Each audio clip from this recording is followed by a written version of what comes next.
Hey everyone, and welcome to another video. Tonight we have 2 hours of horror stories. I hope you all enjoy them. If you do, please be sure to drop a like rating. Let's see if we can reach 1,000 likes on this one.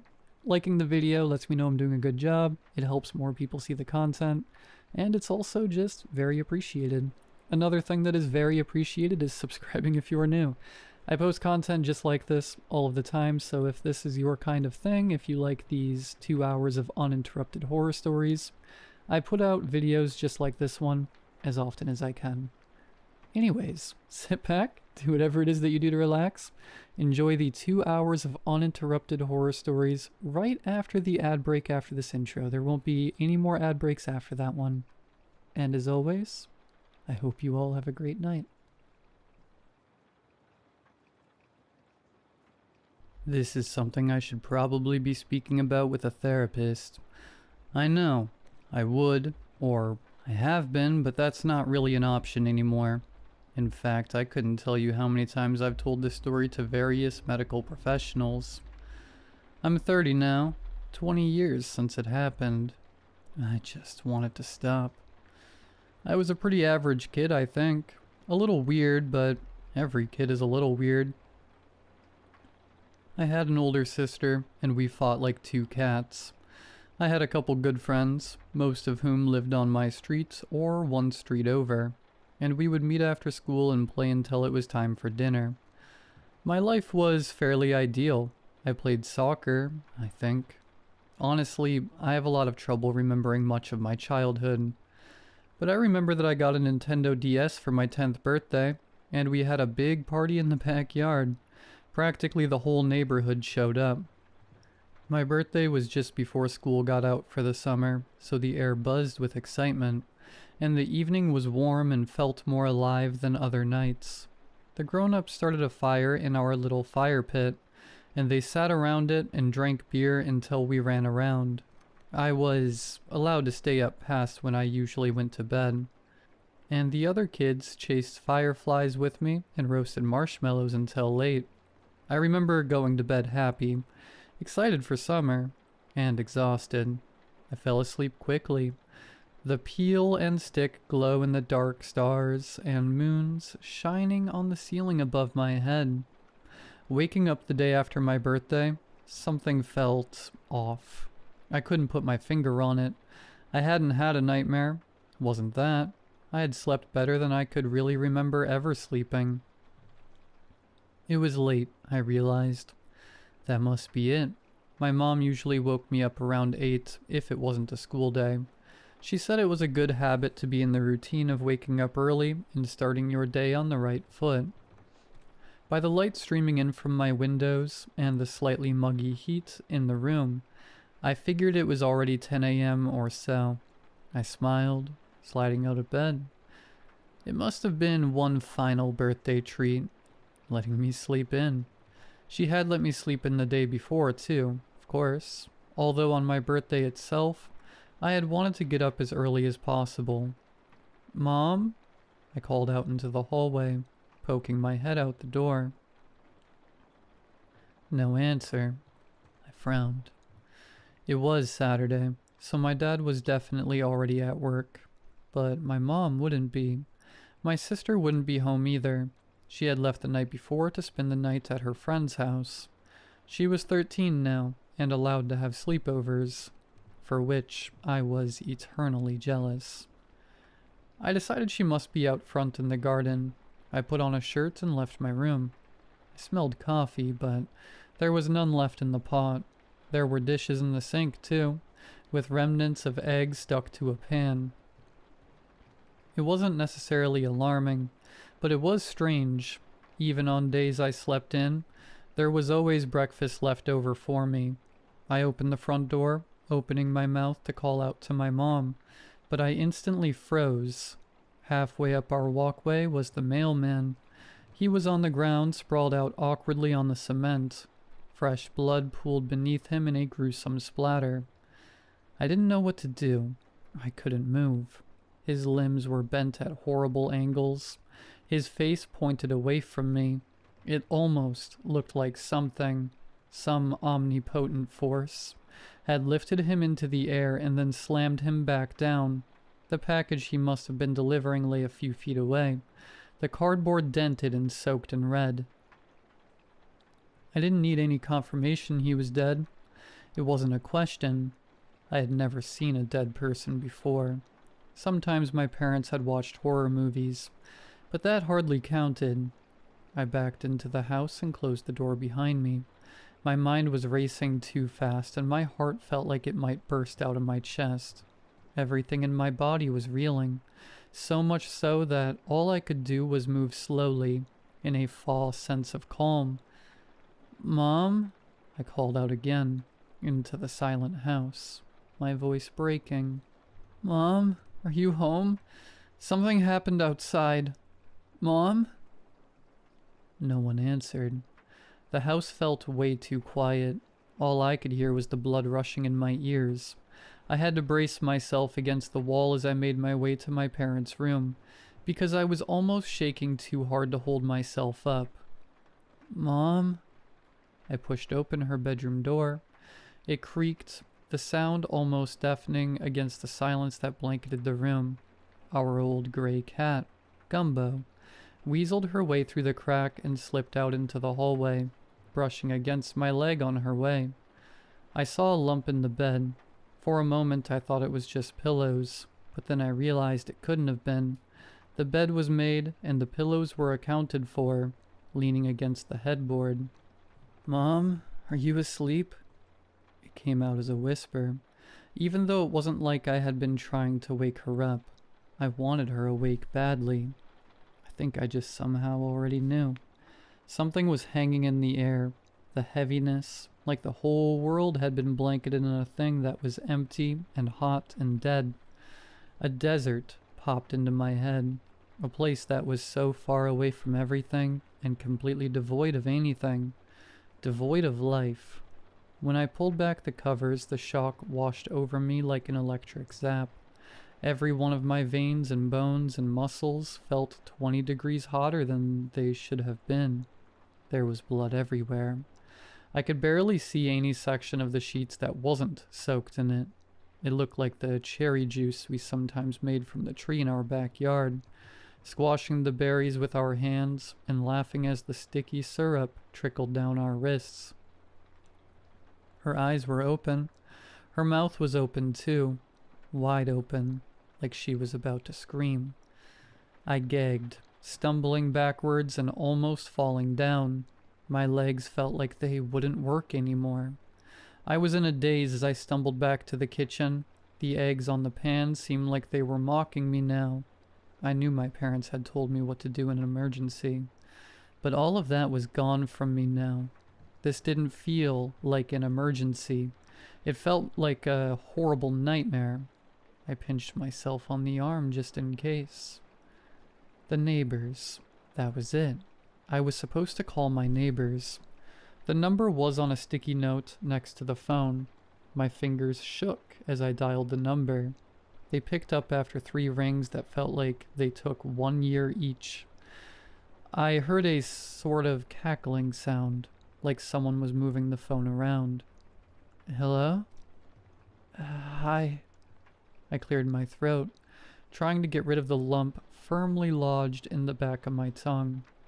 "This is Jackson from next door." I heard some sort of giggle, a choked one, like they were trying to hold it back, and then some hushed whispering. "Hi, Jackson," the voice said.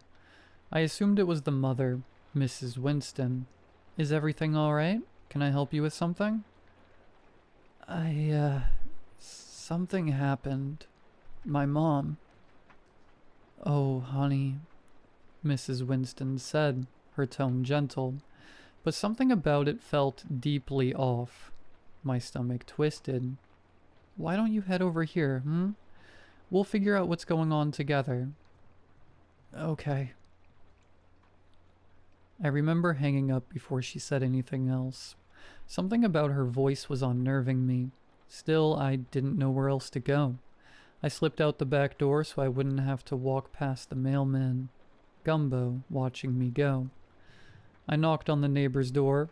No answer. I knocked again. Still nothing. I stepped into the flower beds, peeling in through the windows. Someone was lying on the couch, their head tilted back like they were staring at the ceiling. For a moment, that was what I thought was happening, until I saw that their chest was opened up like a patient on a surgery table. All guts and organs and blood. So much blood. It was Mr. Winston, in his sweater vest and brown dad shorts. Dead like the mailman, dead like my mom. Something came over me, and I burst through their front door.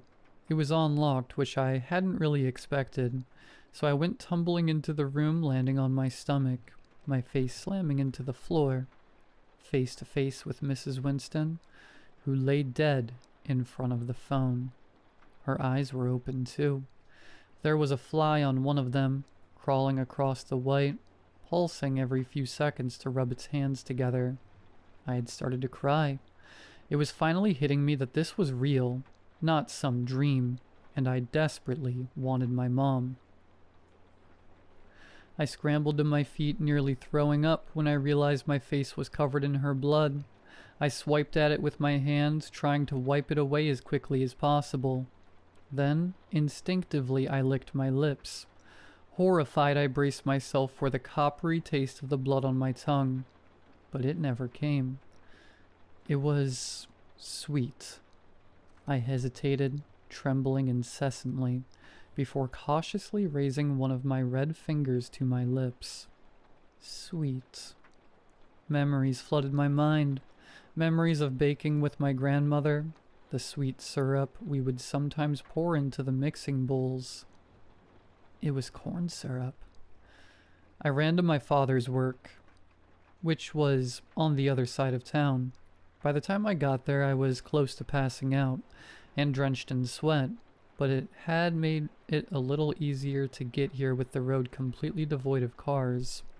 There were some, parked on the side of the road or every now and then in the middle of it, but none of them had people in them. Some of them had blood, thick and red and gooey blood. The nice receptionist that was always at the front desk, and always gave me candy when my dad brought me in, had her head against the computer. Her hair was matted with red liquid, as if someone had ripped out entire chunks of her scalp. Before I could think too hard about it, I wiped my finger across the side of her head and licked it. It was sweet too. It felt like my brain was going to break, like I was standing on the edge of something completely incomprehensible. I shook the woman. She flopped like a rag doll. I sobbed, shoving her, and she slumped to the ground, her head knocking against the tiles. "Wake up," I screamed at her. "I know you're not dead." She didn't move an inch, just stared, unblinking, her mouth hanging half open. I ran into the room my dad usually worked in, scanning it for his workspace. I couldn't remember where it was, just that it was around halfway back, and close to the wall. In every cubicle someone was dead. Sometimes they look halfway peaceful, as if they'd been caught by surprise, but most of them were eviscerated in one way or another, entrails hanging out, bones showing, blood sprayed against the walls, even some with faces ripped clean off. It was like something unseeable had swept through the town on a rampage. But all of their blood was made of corn syrup. In a brief moment, I even touched one of the organs, something that looked like a strange, deflated balloon, and it jiggled, but more like plastic than a human body. At one point I swore I heard a giggle behind me. I whipped around, but no one was there. I found my dad at the water cooler, sitting against the wall, cone, paper cup, still gripped loosely in his hand. He stared straight ahead, blood leaking from his eyes, nose, and mouth, like he'd exploded from the inside. "Dad?" I whispered, grabbing his shoulder. "This isn't funny. Please stop." There was a strange look on his face that I could just barely make out through the red, almost like a smile, like a smile someone would only make if they were trying very hard not to. I walked back home down the middle of the road, balancing on the yellow lines to have something to focus on, because I was fairly certain if I stopped walking, I wouldn't start again. When I got there, I climbed into bed and I closed my eyes. I didn't know what else to do. Eventually, after what must have been hours and hours of lying there, I drifted off into a restless sleep. I woke up to someone shaking my shoulder. I screamed, scrambling away from them, immediately wide awake and terrified. "Whoa!" My mom backed away smiling. "Sorry, buddy. I didn't mean to scare you." I was breathing hard. I looked her over, clutching my chest. She was completely fine. She looked it, at least. She stood there in a white blouse and blue jeans, her hair tied up like always, her eyes bright and happy.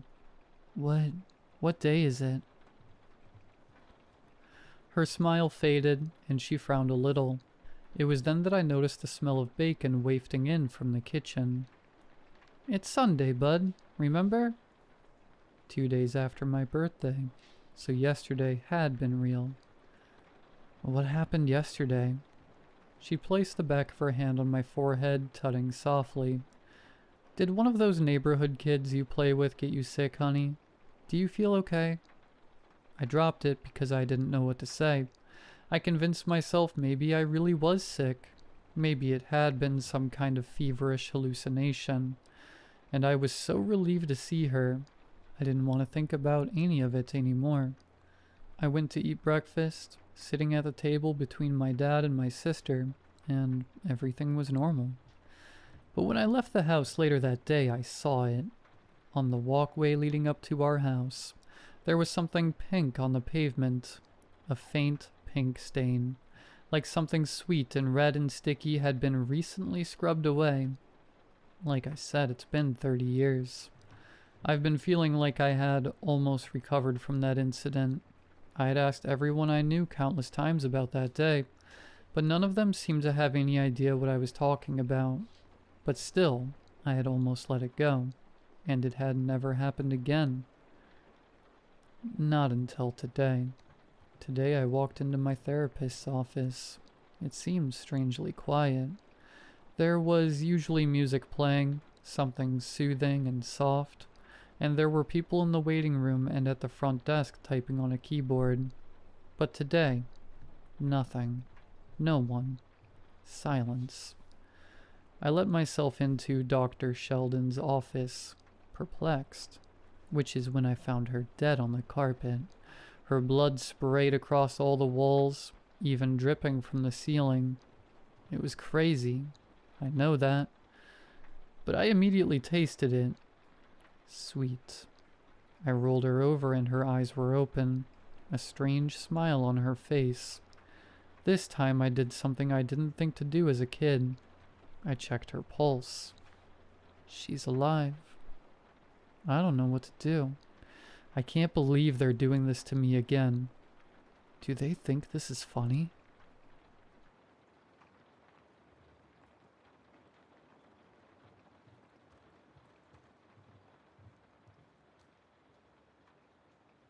When I was a kid, from around the ages of 2 to 10, I always watched the same show after school, Dandy's Wondrous Adventures. It was a show that I had kept tabs on ever since I was a baby. It had been with me since the beginning, and for good reason. Even as an adult, I can point out the many lessons the show taught me as a boy. How to tie my shoes, how to properly eat, how to keep up conversations, etc. It was a much-needed show for a kid of my upbringing. My dad had died before I was born in a botched robbery, and my mother worked as a surgeon, meaning she was gone most of the day, coming back home around 9 to 10 at night. So, most of my youthful lessons were taught by the show. Every episode entered the same. Dandy, an anthropomorphic dandelion, and his sisters, Rosie, Daisy, and Blue Bonnie, would run up a hill, click their heels, which were leaves, face the viewer and ask how their day had gone. They'd wait for about 5 seconds and would respond. If the episode was oriented around something happy, they'd all smile and say, "That's terrific." If it was oriented around something not happy, they'd all share a small look of unanimous dissatisfaction and say, "Well, ain't that a shame?" Every time I came home from school, I'd divulge into the characters on how my day went. I always would be disappointed when my response didn't match theirs, and it never did. I tallied the times I matched their responses with mine, and I was down by 47 marks to my 0. Regardless, it was nice to see whatever my favorite cast of characters had in store for me that day. However, this static stream of constant enjoyment changed one afternoon. It was a rainy April day, and I had just gotten home after the torrent of watery sheets had ended its assault on me. I had no homework for the day, and after finishing all my chores, I galloped upstairs to turn on my TV and pay a visit to my friends. Once again, the episode entered the same way, with Dandy and his sisters dancing up the hill, stopping and asking me how my day had gone. My day had gone pretty poorly. At school, I had a teacher named Miss Carroll. I was the quiet, nerdy type in elementary school, so Miss Carroll saw me as easy pickings. She'd berate me day in and day out about how weird I was, how I had no friends, and how I was a loser. Anytime I tried to report her, no one believed me. Usually I didn't respond, but today hurt a lot worse. One of my classmates told her about my dad and used the newfound information as ammunition against me. She never hit me, but it felt like she did. It hurt. I confided with Dandy on the issue, how much I hated her, how rude she was, and my anger towards her for being such a jerk. In my endless tirade about how much I deplored her, it had slipped my mind that Dandy hadn't said anything. It had gone well over 5 seconds, but they didn't speak. No interruptions, no exclamations, nothing. Silence. Even the music had ceased. Once my rant had subsided, I turned to look at the TV. Their expressions were not the usual ones they wore.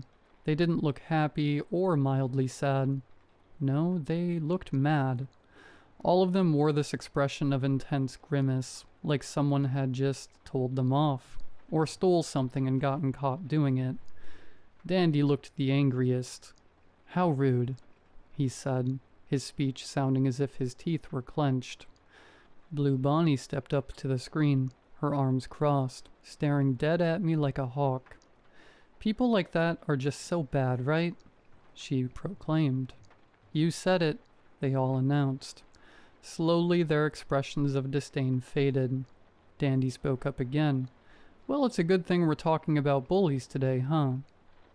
They all shook their heads in approval.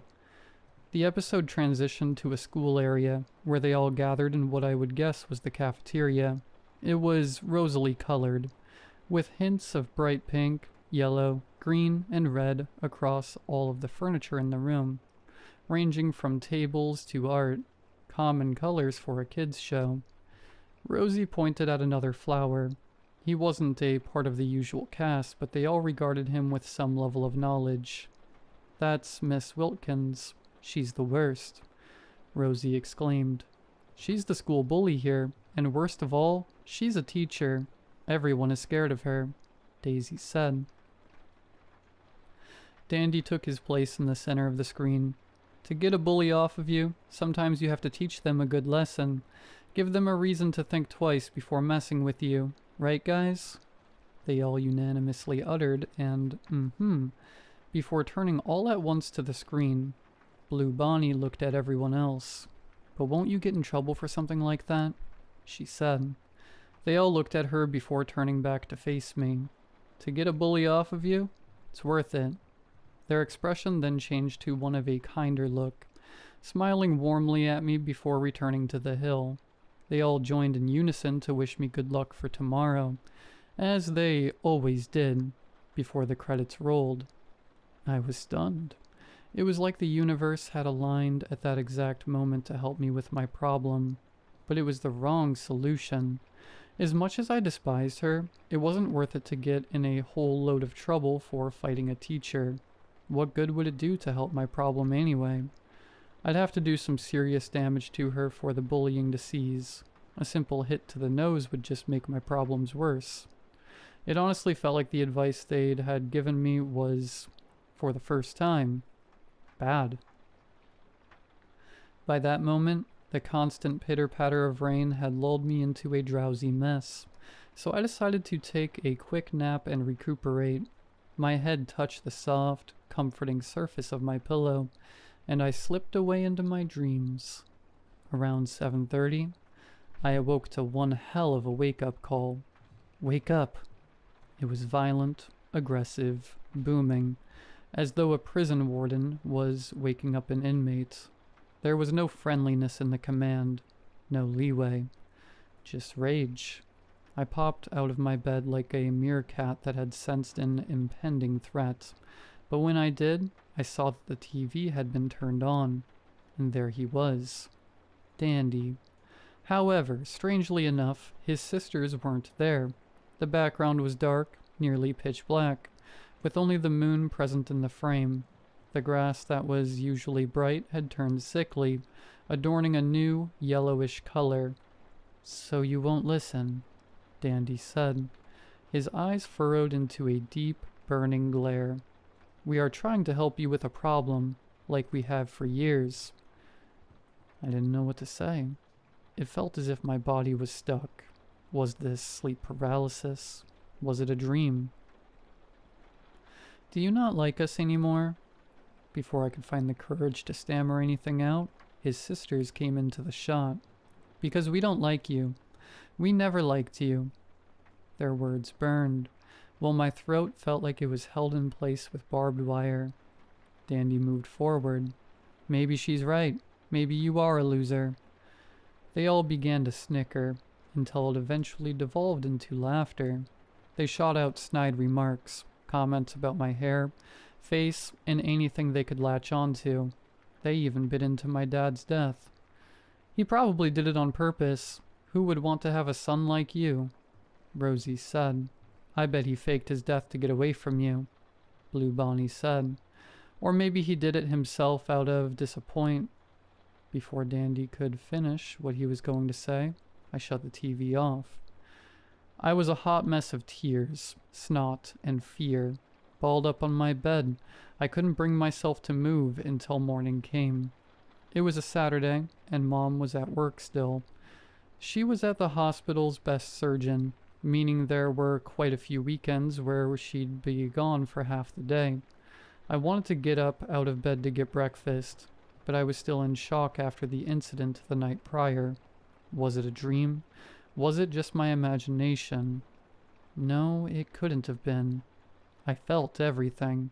All those words, insults, and crude remarks. I felt them all. After much thought, I finally crawled out of bed and went downstairs. The sky had cleared since yesterday, with a bright, beautiful hue of blue and yellow beaming down for all to enjoy. After eating a healthy bowl of cereal, I returned to my room and decided to see if I could get some gaming in. I usually game during the weekends anyway, as my mom didn't let me play during school days. After a couple hours on the console, a familiar, yet mellow voice snapped my attention back to the TV. "Hey, friend." It was Dandy again. In the past, that voice would be a source of comfort. Now, it frightened me.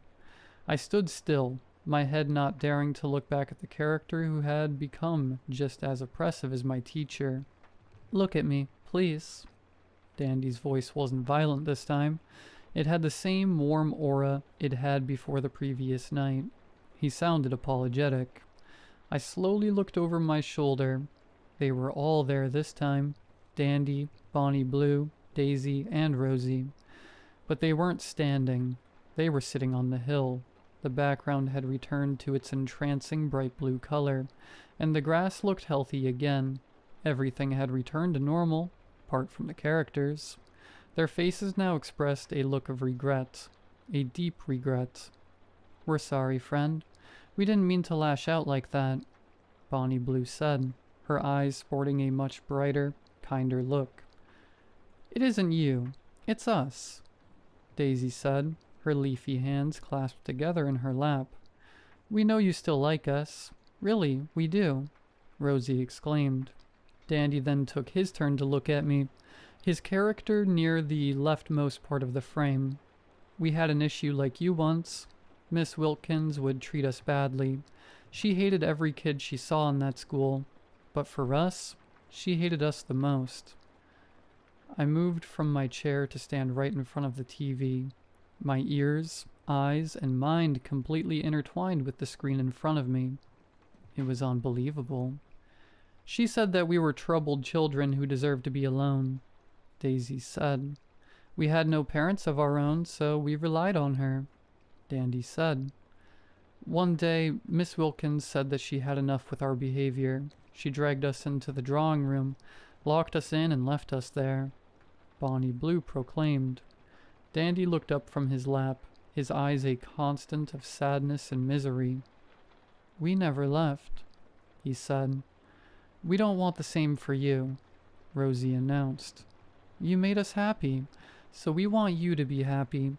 We just got scared that you might move on the same path," Dandy said. I smiled at the TV, beaming happiness through their kind words. It was still a show at the end of the day, so I thought that this was their way of teaching courtesy and openness. "But we think it's time for us to say goodbye." My smile quickly dissipated into a slightly open mouth, my eyes wide with surprise. "You're getting old now, big and strong, just like your dad," Daisy exclaimed, her smile replacing mine. "We've taught you all we can, friend," Rosie said. I grasped the TV, words slowly bubbling into my throat of pleas for them to stay. "We always cared about you, even when you were with us back there," Bonnie Blue said. They all stood up and took each other's hands, and smiled the widest smiles I'd ever seen them showcase. My head was pressed up against the glass panel separating me from them, my eyes a waterfall of emotion and distress. I begged for them to not leave. "Thank you for tuning in with us, friend," they all said. Slowly but surely the screen faded to black, and in big white letters the words, "The End," covered the TV.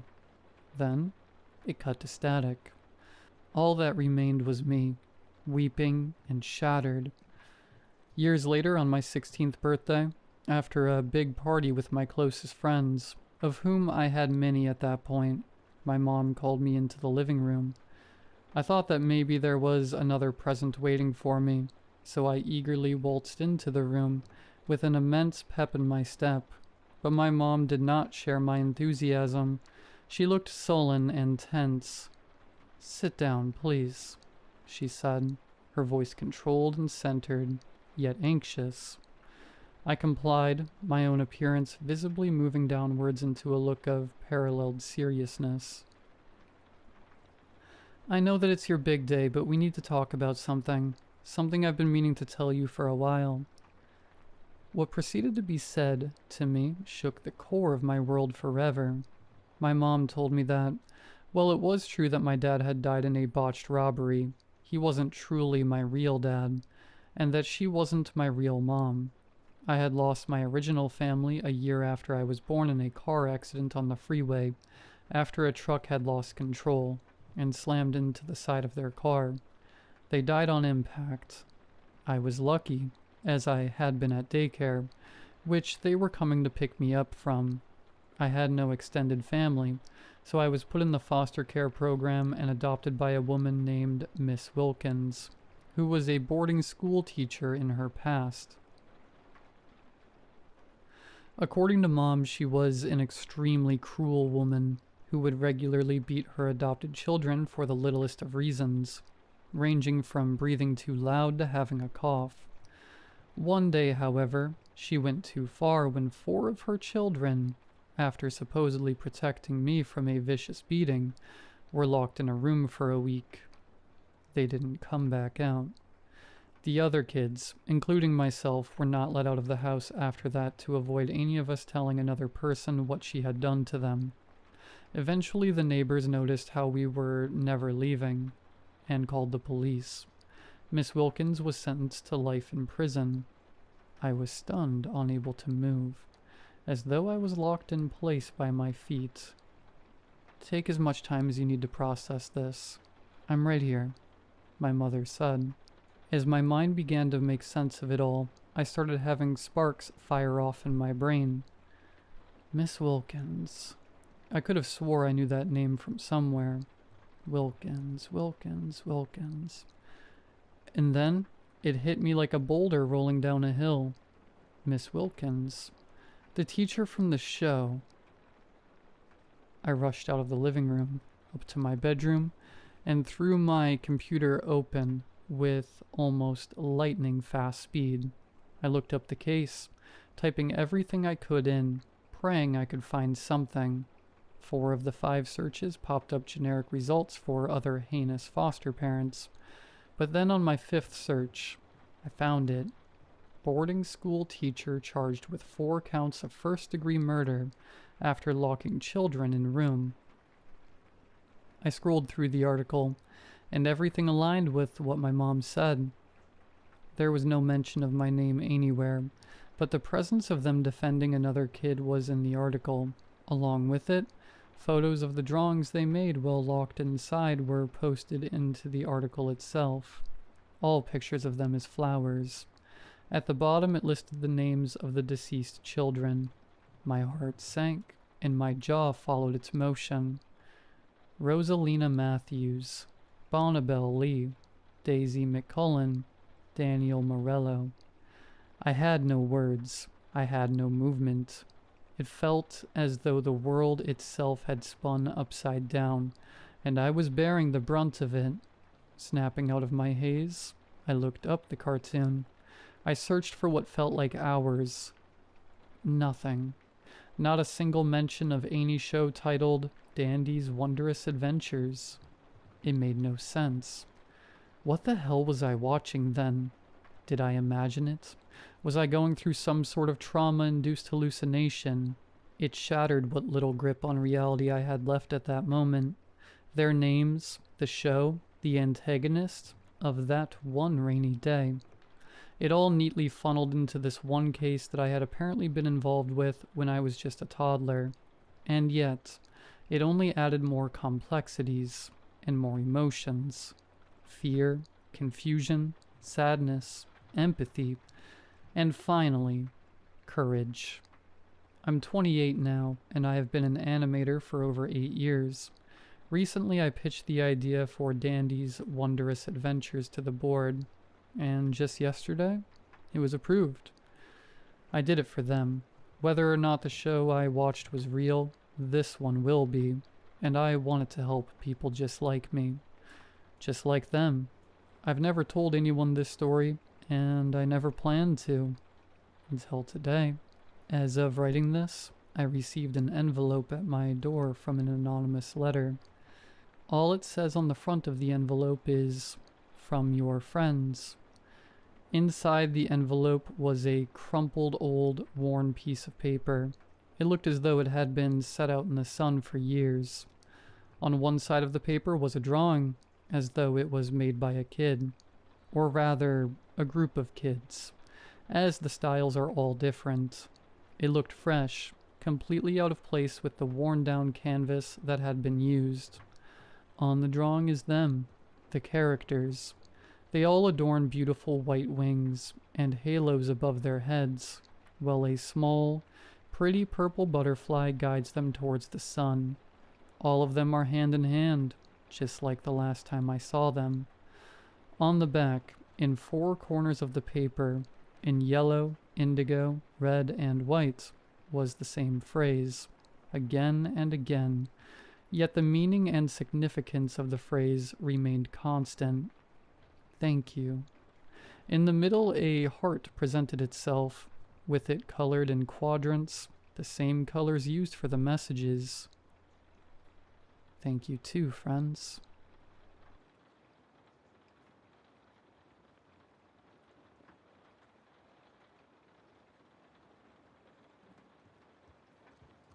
What I am about to tell you will sound crazy, but I need your help, so please, read. 3 days ago, my parents and my older brother went to my cousin's wedding. Me and my brother are not very fond of parties or my extended family, but since he's the elder son, my parents always drag him along to family reunions. To endure these ordeals, he always takes his earbuds with him. Since we moved to the current home about 10 years ago, things always went missing out of the blue. A key, a toy car, the TV controller, and there was no point in looking for the missing objects. We could search all over the house and never find them. Nowadays, when something goes missing, my father will say, "Forget it, and it will find its way back to you." And every time, without failure, he was correct. Because after a couple days or weeks, sometimes entire months, the missing item would be found in an incredibly obvious location. Me and my family figured this was a normal occurrence, easily explained by healthy faults in our memories and so on. So we got used to it and lived normal lives. On that fateful day, my brother could not find his earbuds, so I said the words that our father had imprinted in our brains. "Forget it, and it will find its way back to you."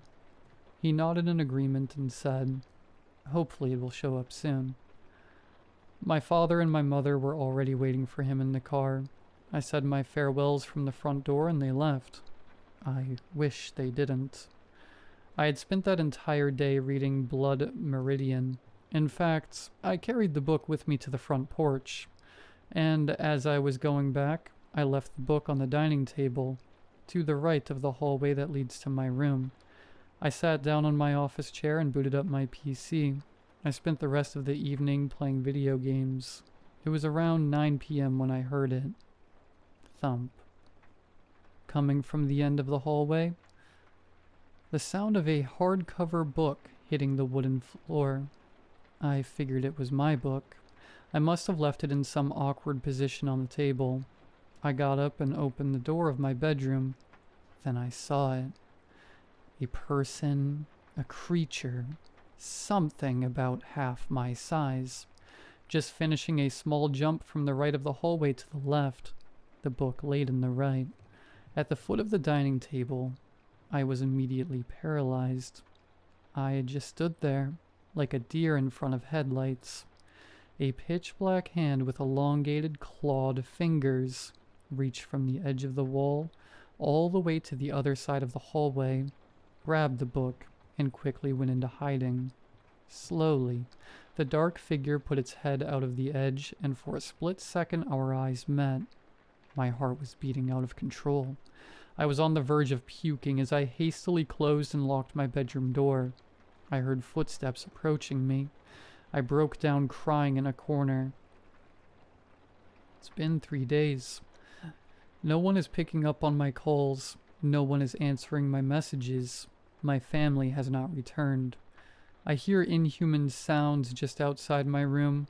I see shadows moving, creeping in and out of what I hope is a familiar hallway.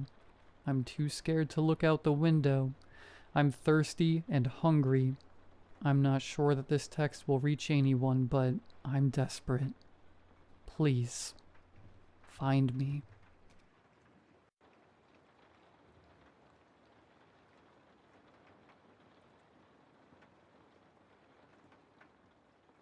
It started when I first heard the music.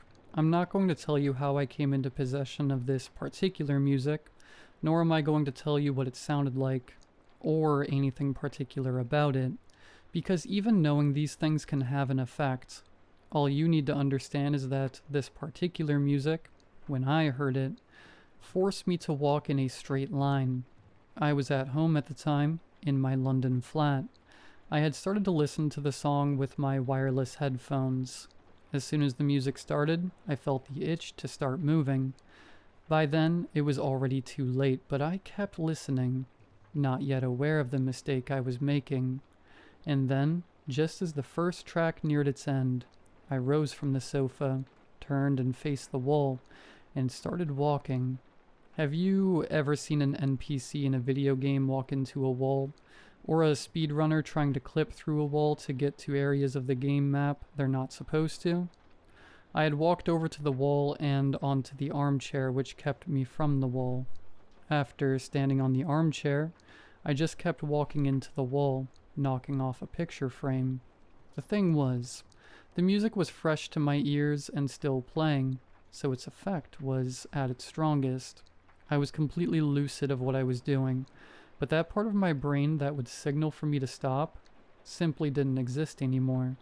The closest thing I could compare the feeling to is being in the throes of an addiction, whether it be drinking or gambling or whatever.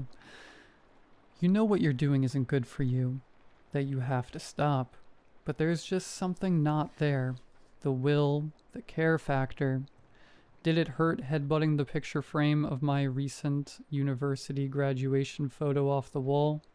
You bet. Did I care? Certainly. I wanted to stop with every fiber of my being, but I simply couldn't.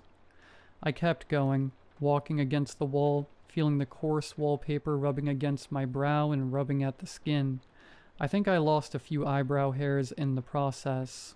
In under a minute, I reached the corner of the living room. There should have been nowhere else to go, but stopping simply wasn't an option. I had hoped, though I couldn't stop, and I was pretty sure I was having some kind of stroke by this point, that reaching the wall would ease the burden to keep moving in a straight line. Thing was, I was already off the line, and it hurt, worse than any migraine, or worse than any flop sweat indigestion. And still the music continued to play in my head. I was on to the second track, but its effect was still the same. Keep moving. Stay the line. I reached for the door handle. Found it locked, so I took a moment to unlatch it. Then the door opened and I stepped out onto the small balcony, and I kept walking. This was where I feared I might walk straight off the balcony. Below there was a car, which I had to rapidly consider as the least worst option to jump down onto. Besides the car, which was a simple four-seater, all that remained was a drop which would likely break my ankles. That was when I discovered some freedom to my situation. I didn't have to simply fling myself over the balcony. There was no stopping, but I had a tiny bit of my brain to work with to decide how I would get back to the true line. Instead of just up and overing myself over the balcony railing, I stopped, climbed over carefully, and then did my best to control my fall onto the car.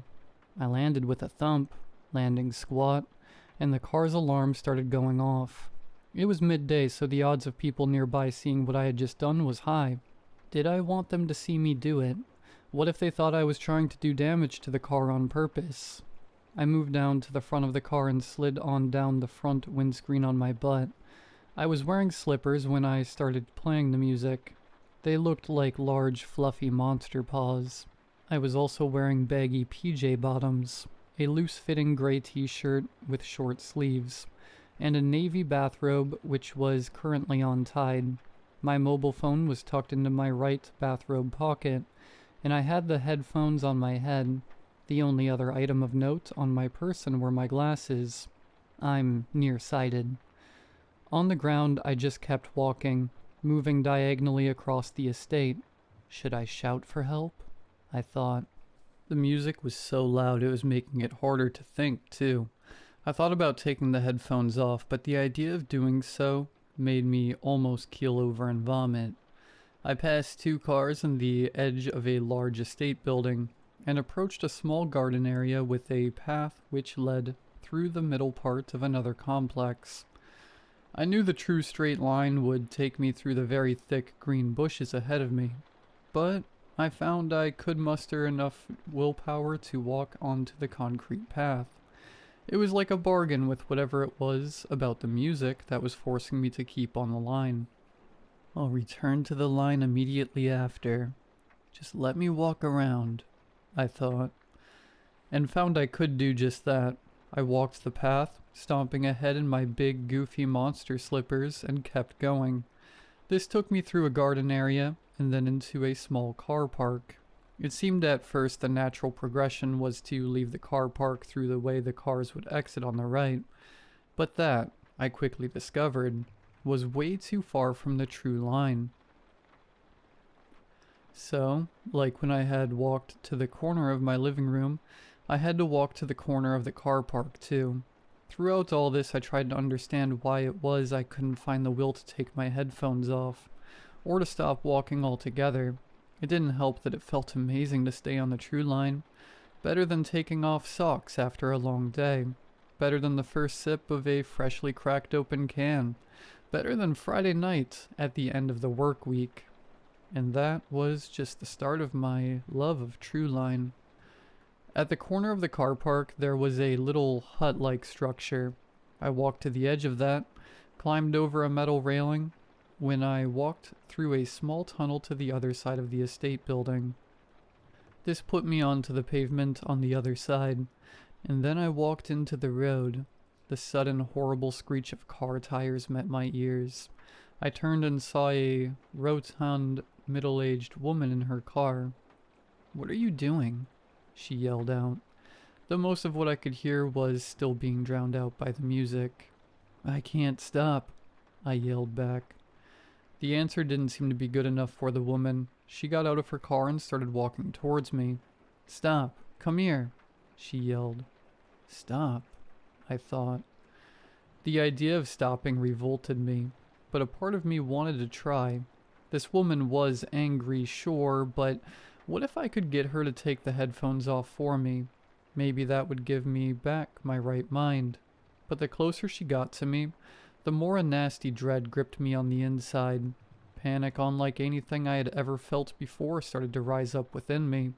So much so that when the woman tried grabbing for my bathrobe, I let out a scream so loud I would have a sore throat for the rest of the day. I thrashed my arm back and stopped the woman in her tracks, perplexed by my reaction. I started to jog, staying true to the line. The woman didn't give chase, but instead, the last I saw of her, she had her phone held to her ear. Calling the police, I wondered. Or maybe her husband. I couldn't look back for long because I walked all the way down the road, crossed over to the other side of the street, and approached a large tree. "Please let me go round it," I pleaded inside my head.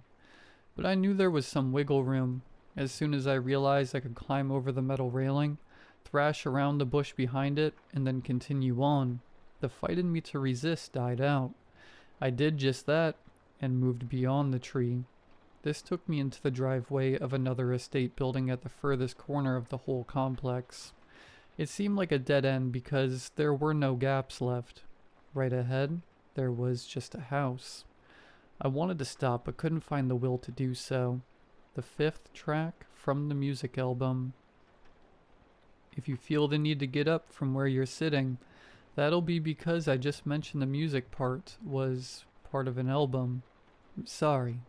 I'll not mention any more about the music if it can be helped.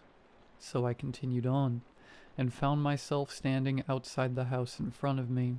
The front door was just off to my right, the window into what might be the living room to my left.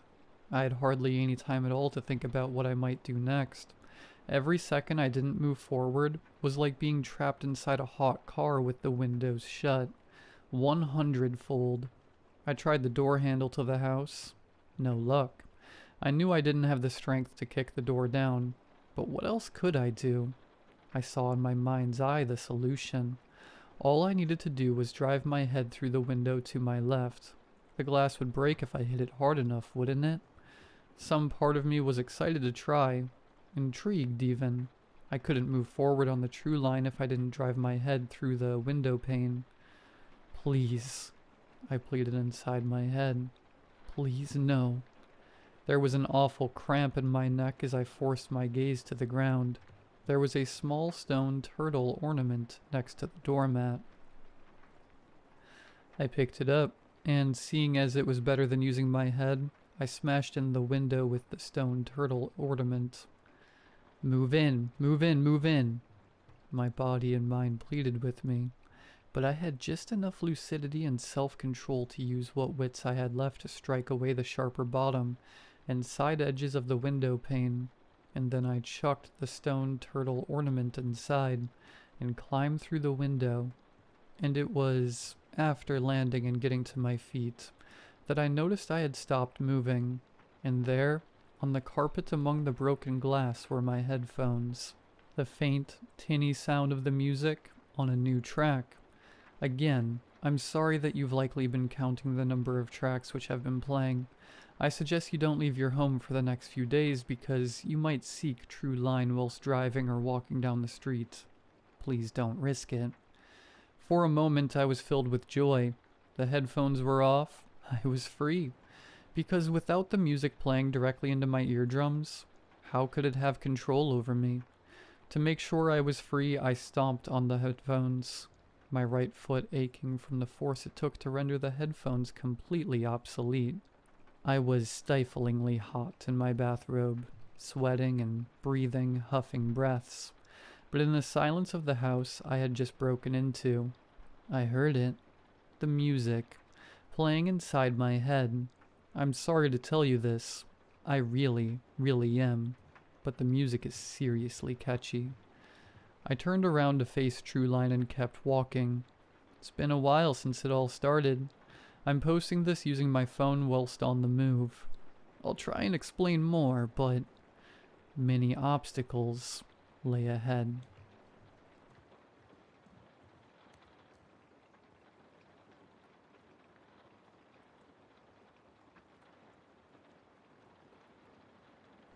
It was a warm summer night in the back county of South Carolina.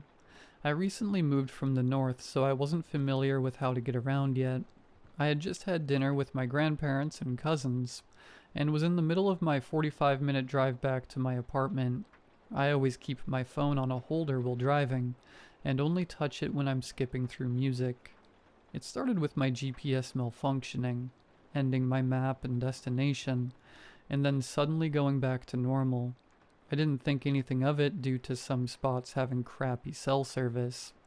I continued to drive down the road, bouncing my head to 2000s throwbacks and occasionally sipping my Red Bull. I have a habit of unconsciously checking the time when I go to check how fast I'm driving. That's when I noticed my clock was an hour behind. I immediately tapped my phone, which showed the time. 2 hours behind. I instantly grew confused. I thought I had just left after 6 p.m., and it was now nearly 8 p.m. Suddenly my GPS froze, and I desperately tried to fix the jam, all while driving down a dark road. The only light came from my headlights. Then, my GPS turned back on. The GPS popped back on and began rerouting me. I thought nothing of it, since I had no idea where I was. I continued to drive, following the directions until I eventually reached a dark dirt road surrounded by trees. My stomach started to churn, and I grew extremely uneasy and fear struck my body. I frantically looked around for some way to make a U-turn, when my car slowed to a stop in the middle of the dirt road. Then, my car completely turned off, keys still in the ignition, Bluetooth disconnected, phone silent. The feeling in my stomach grew stronger. Every bone in my body was telling me, get out, now. I frantically looked around, trying to pinpoint where I could go, what I could do, how I could defend myself if needed. My car slowly started to fill with a foul, vomit-inducing stench, like flesh that was rotting from the inside out. I gagged and nearly threw up. The nerves, the stench, and the fear all building up as bile in my throat. I wanted to leave. Then I heard it, moaning, loud, guttural moaning, that made the hairs on the back of my neck stand up. I quickly looked around, and at this point, I was preparing for the worst. The moaning continued until it sounded like it was right beside my car. As soon as I turned my head, I was staring at a dark, terrifying silhouette. The moonlight made it difficult to see at first until I noticed the shape. A deer. I had seen many deer in my life, but none of them had this shape. From what I could see, its neck was longer, thicker. Its back was slightly sunken in. I saw its antlers, which extended straight up. What happened next made me sick. As if the deer wasn't terrifying enough, it slowly stood up. All of its animal-like features were gone, aside from the head. I whimpered at this point. I could feel my seat dampening and my jeans soaking. I had urinated myself. The entity stood up and walked past the front of my car. Like any other human before it, faded into the darkness of the forest. As soon as I could no longer see it, my car turned back on and the music continued, bumping Britney Spears through my bass. The feeling of dread and sickness began to pass, and running on pure adrenaline, I ripped my gear into reverse, drove off the road, hitting some bushes and sped back towards the entrance. I was panting. My hands were shaking and my pants were soaked, but I didn't care. The second I pulled out onto the main road, my GPS went back to its original route and resumed the drive. 37 minutes. I was 37 minutes away from home. I continued driving and I quickly dialed my boyfriend's number, not caring about my no hands rule. My boyfriend answered. "Hey, you on your way home?" I immediately began pouring out everything that happened. The car shutting off, the figure, the smell, everything. My boyfriend ended up staying on the call with me until I got home, and when I returned to our apartment, he ended up checking my engine, my oil, my tires, everything, trying to find an explanation. I knew he was worried beyond belief, and the fact that I peed myself only heightened his concern. My car was dinged up with some minor scratches, but everything seemed alright, and functioning. Later that night, after I had showered, changed into my favorite pajama set, and watched our favorite Twitch streamer, I pulled out my phone and began the GPS to my Nana and Papa's house. I probably spent an hour trying to find the dirt road I was on. The road where everything happened, but there was nothing. I even went into Street View and tapped along the entire route. No dirt road, no location that even remotely resembled the road I had driven down.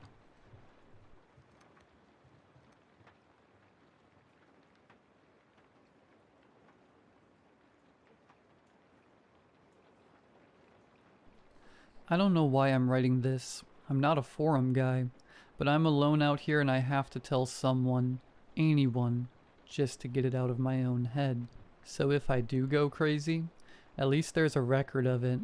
I torched my life about a month ago. Job, apartment, relationship, the whole thing. I'm an architect. Or I was. Had a full-blown burnout. The kind that leaves you feeling hollowed out, you know? I just needed quiet. Needed to start over. I found this listing online. A house going for practically nothing. The catch was its location. The middle of nowhere, in a derelict 60s housing development that went bust. The town's name is Ethelberg. Sounds perfect. A place where the world couldn't find me. When I got here, it was even deader than I'd imagined. A ghost town of asphalt and weeds. Perfectly laid out streets that led nowhere. Rusted streetlights standing like skeletal sentinels. All the houses were identical. These sad little copy-pasted boxes. All of them empty and rotting. Except mine. Mine was clean. Too clean. Like someone had been here a week ago and scrubbed the place down. The first few days were bliss. The silence. I'd forgotten what real silence was. Not city quiet, which is just a low hum. This was a deep, heavy quiet that felt like it was pressing on my eardrums. I started unpacking slowly, starting to feel human again. That's when the little things started. The first thing, it was a picture frame, an old photo of my parents. I'd put it onto the mantelpiece over the brick fireplace. One evening, I'm walking to the kitchen to get a drink. I stop, I pick up the frame and I move it, maybe 4 inches to the left. The thing is, I don't remember deciding to do it. My hand just did it. Like an autopilot thing, you know? Like when you're driving and you suddenly realize you don't remember the last 5 miles. But after I did it, after the frame was in its new spot, I felt this wave of calm, relief. Like an itch I didn't know I had was finally scratched. I figured, okay, whatever. Stress, nerves, it's a new place. I'm just settling in. A few nights later I woke up, not because of a noise, I just woke up, eyes wide open in the pitch black. I wasn't in my bed, I was standing in the kitchen. The linoleum was ice cold under my feet. It took me a second to figure out where I was. I hadn't turned on the light. The only light was the pale moonlight filtering through the window over the sink. And I saw what I'd done. Every can of food I owned, I'd taken every single one out of the pantry. Tuna, corn, beans, soup, all of it. And I'd stacked them, not just in a pile. I'd built a perfect, symmetrical pyramid on the countertop. It was flawless. I have no memory of doing this. None. The last thing I remember is reading in bed and turning off the light. And the scariest part, the part that's really messing with my head, is that my first reaction wasn't fear. It was satisfaction. I looked at that pyramid of cans in the dark, and some quiet, calm part of my brain just went, there, that's better. The panic didn't hit until I was back in bed shivering. Am I sleepwalking? I've never sleepwalked in my life, but maybe stress can trigger it. A new environment. I kept trying to find a logical reason. I had to, because the alternative was just not possible. But it kept happening. It's still happening. I'm not just sleepwalking anymore. I find myself doing things during the day. I'll be in the middle of something, and I'll just zone out. I'll come to, and I'll find I've spent the last hour organizing the books on my shelves. Not by author, not by title, by the exact shade of their color, from lightest to darkest. I found myself on my hands and knees in the bathroom, scrubbing the grout between the tiles with a toothbrush until it was pristine white. I don't remember starting. I just wake up in the middle of it, my back aching, with that same weird, creepy feeling of a job well done. I'm becoming obsessive. That's the only rational explanation. The isolation is getting to me, triggering some latent OCD I never knew I had. My whole day is consumed by it now. Everything has to be perfect, symmetrical. If a coaster is off center on the coffee table, it's not just annoying, it feels wrong. Physically wrong. I get this knot in my stomach, this rising anxiety that doesn't go away until I fix it. The problem is, it's working. The burnout, the anxiety, the reason I came here in the first place, it's gone. It's been replaced by this obsession with order. It's like my brain has traded one illness for another, and the new one is so much quieter, so much calmer. I tried to fight it. I swear I did. 3 days ago, I decided, screw this. I'm not a slave to this. I deliberately messed up the living room. I left a coffee cup on the floor. I tossed a book onto the sofa instead of putting it back on the shelf. I tried to just live in it. To be a normal, messy human being. I thought I was going to die.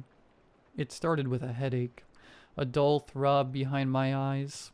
Then a noise started, a low, deep hum.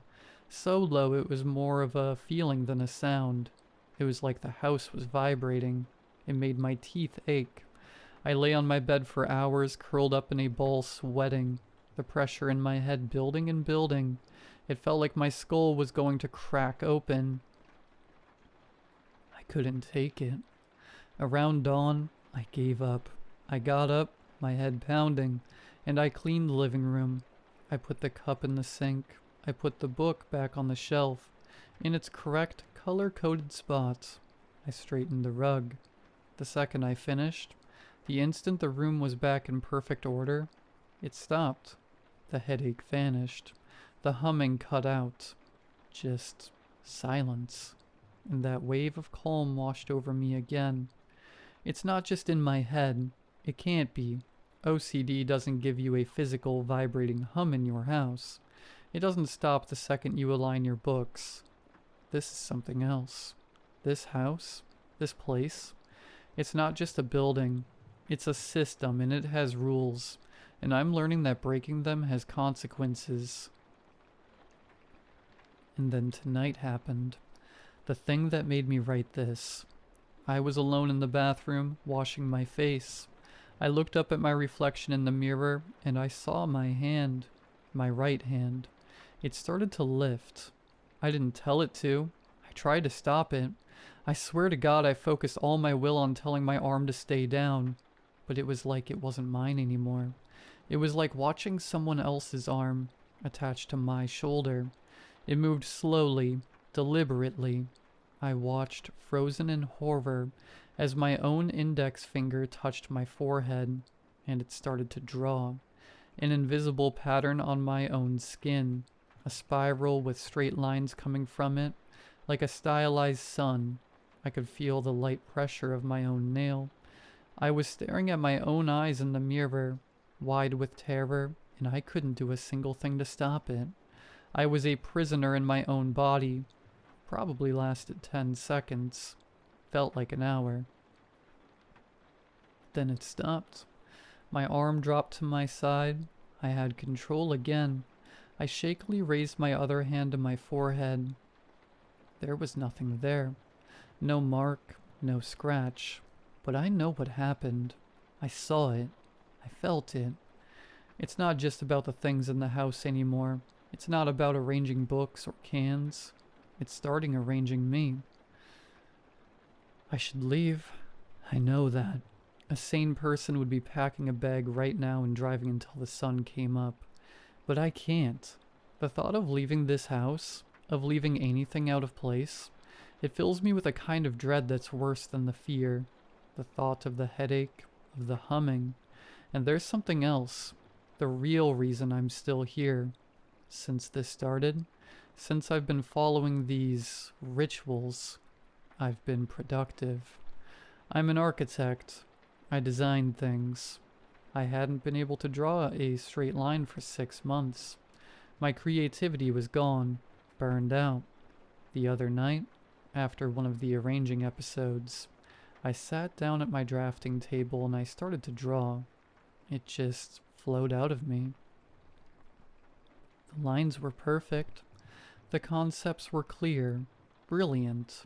In a few hours I'd designed a structure more elegant and complex than anything I'd managed in my entire career. It was effortless. I wasn't even thinking. I was just the hand holding the pencil. I looked at the finished drawing and I felt that same familiar feeling, that deep, profound satisfaction, the feeling of perfect order. I think I understand now. The house isn't haunting me. It doesn't want to hurt me. It's fixing me. It's taking all the messy, chaotic human parts of me, the anxiety, the depression, the unpredictable spark of creativity, and it's cleaning them up. It's sanding them down. It's putting them in order. It's emptying me of the chaos and filling me with purpose, with structure. And that's the part that terrifies me more than anything else. A part of me wants to let it. A part of me is so tired of the mess.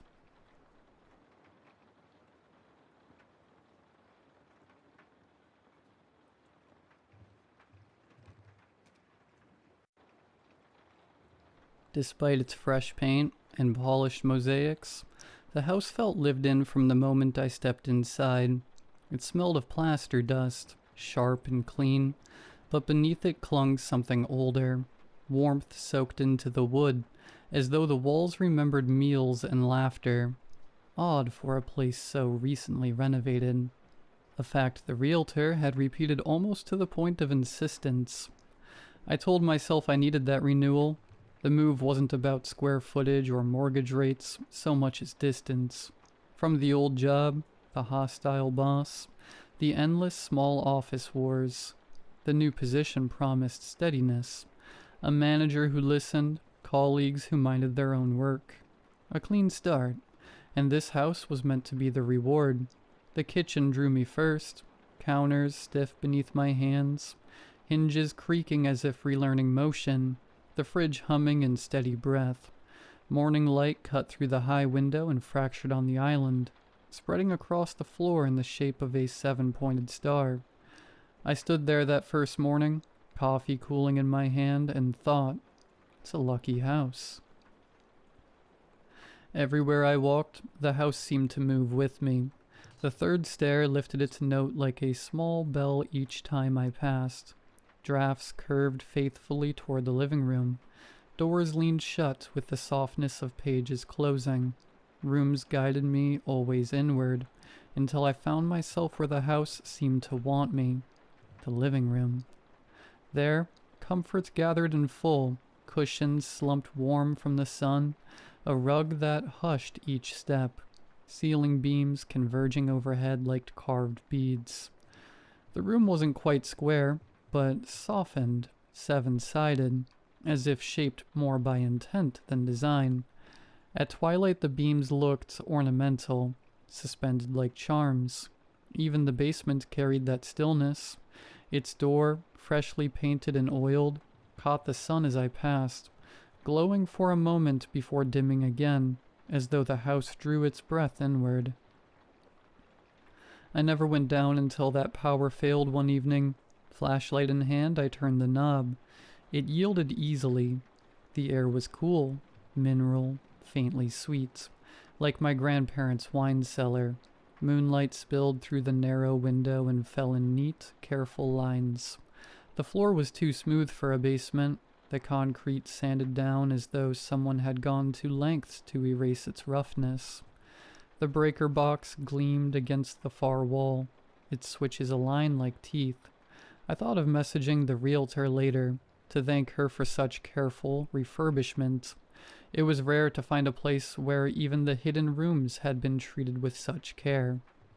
I didn't properly meet my neighbors until the third week.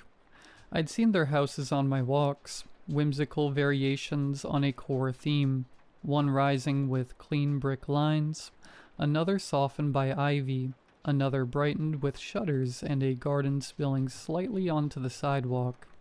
I thought, now and then, that I glimpsed someone through a window or heard a voice carrying across a lawn, but I could never be sure. But that evening they arrived together, like a delegation, each balancing something in their hands. Bottles of wine with supermarket ribbons, casserole dishes still steaming under foil, a wicker basket lined with a gingham cloth, and heavy with bread. They filled the living room with little effort, arranging themselves on the sofa and chairs as if they'd been here countless times before. Their warmth was immediate, their smiles wide and practiced. In minutes the house was alive with the clink of glasses, the soft scrape of cutlery on bone china, and voices tumbling into laughter. The food was wonderful, shockingly so. I helped myself to second, third, even fourth servings of lasagna, and tried not to sound over-eager as I praised the couple who had brought it. They only exchanged a knowing glance, smiling like proud hosts, though it was my house. At one point the drawer in the kitchen island jammed as I reached for extra cutlery. I tugged uselessly until one of the men chuckled and brushed past. "Let me," he said. A moment later I heard his steps on the basement stairs. He reappeared almost instantly with a screwdriver in hand, triumphant.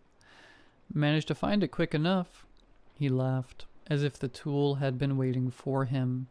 Later, one of the women excused herself to use the toilet. She stopped halfway down the hall, asking which door it was. "Just the next one on your left," I said. "Ah," she replied, nodding with certainty, as though I had only confirmed what she already knew. Curious, I asked, "Did you know the people who lived here before me?" For a heartbeat, the room seemed to pause. Then one of them nodded, smiling as he set his glass down. "Oh yes," he said. "We knew them all." Another added with a chuckle that was just a little too smooth. "We know this house very well indeed." By the time the plates were scraped clean and the last drops of wine drunk, I was flushed with warmth, not only from the alcohol, but from the strange sense of inclusion, of being woven seamlessly into their circle. At the door they thanked me profusely, as though I'd hosted them, pressing my hand or patting my shoulder before vanishing into the night, with their empty dishes. I locked the door behind them with a kind of satisfaction I hadn't felt in years. The house glowed with the after-image of company, the faint perfume of bread and wine, the hum of laughter still clinging to the walls. For the first time, I thought, perhaps I could belong here. I doused the lights room by room in a slow, meditative rhythm, the old floorboards creaking beneath my steps, until only my bedroom glowed faintly upstairs. Later, with the window cracked open, I sipped the last half glass of wine and let the cool night air wash over me. The houses across the street were still lit, squares of gold burning against the dark, yet no shadows moved behind those curtains. No silhouettes passed in front of lamps. The facade stared back at me, silent and blank, glowing only to insist they were alive. I told myself the neighbors must simply be tired after the long dinner. The thought soothed me. I lay down, listening as the house settled around me, boards easing, pipes sighing, and just as sleep began to take me, I heard it. Something deeper, muffled, rising from beneath the floorboards, a sound almost too faint to catch, like the house itself had sighed. The next morning, sunlight slipped through the blinds in its usual pale strips. I showered, dressed, made coffee, ordinary rituals, grounding me in the start of another workday. But when I stepped outside, briefcase in hand, I noticed the street was as empty as the night before. The same houses stood in their neat variations, lights still humming in windows, but not a single person stirred. No slamming of car doors, no joggers, no children waiting for the bus. Even the air seemed to hush itself.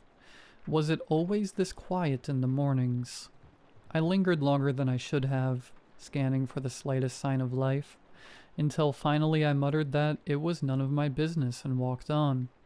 Work passed on eventfully, but in a good way. A respectful, peaceful work environment, where everyone just sat down, got their work done without fuss, where exchanges in the break room felt like breaths of fresh air, rather than heavy with tireless gossip and backhanded compliments.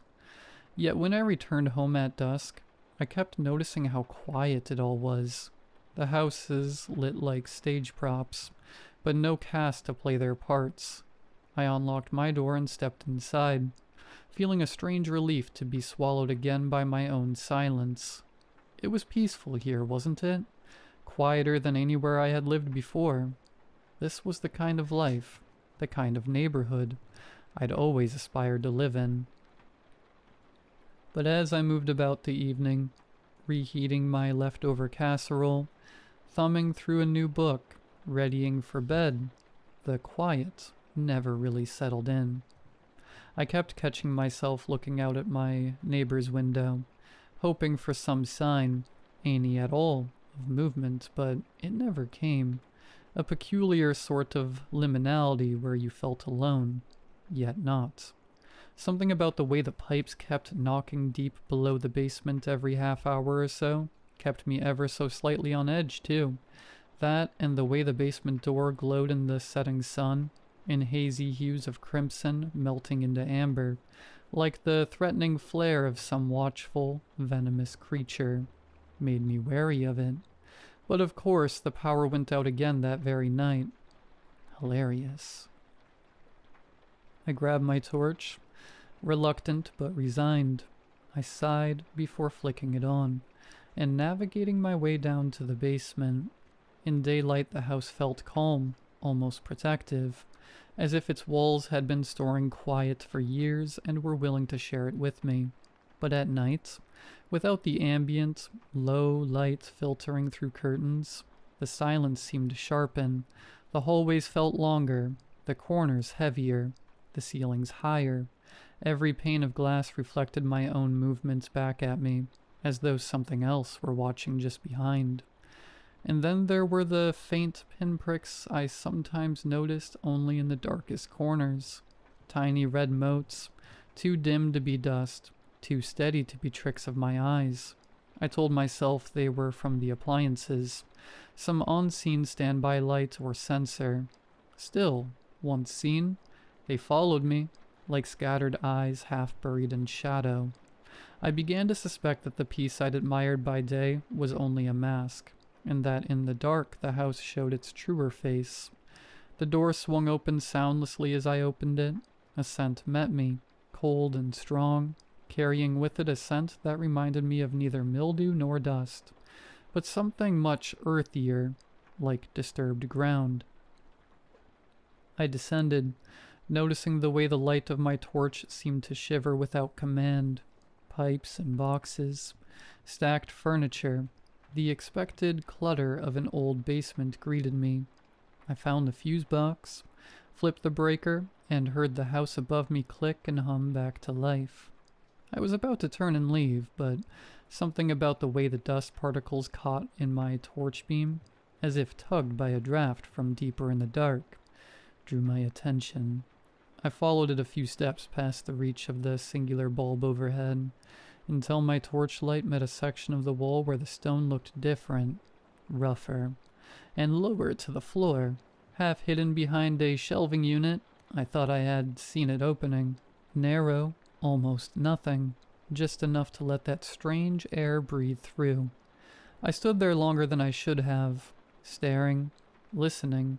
It felt like the house was holding its breath with me.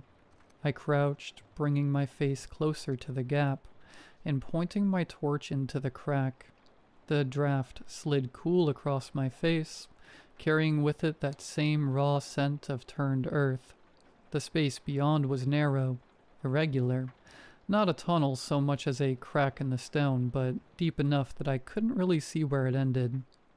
I leaned in, squinting, waiting for the beam to catch on something solid. For a few seconds there was nothing, only shadow piled on shadow, my own breath shallow in the confined space. I sighed, making a note to myself to find a way to seal it off when I had the time. But just as I began to withdraw my head, I thought I saw it, the faintest glimmer, 2 points suspended in the black, catching the light for a heartbeat before sinking back again. Not bright, nor obvious, but enough to give the unmistakable impression of something looking back. I froze. I looked again. A pair of eyes, yearning, patient, like a child waiting for a piece of candy. Unsure what to do, I wordlessly stood up and headed back up, too afraid to react. I slammed the basement door behind me and stood there in the hall, chest heaving, the silence of the house pressing close around me.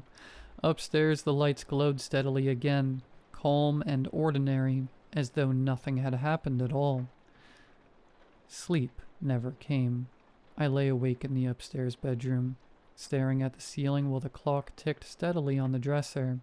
Every creak of the settling house, every whisper of wind at the shutters set my nerves on edge.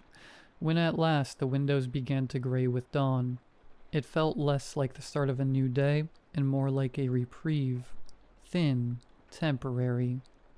The neighborhood outside was the same as before, lawns trimmed, curtains drawn, driveways empty. The house simply sat still and shone with their quiet lights. I told myself it was nothing. Maybe everyone simply had places to be earlier than I did. Regardless, walking to the car, I couldn't help but feel the weight of 100 eyes, all unseen behind those curtained windows. Work did not go well.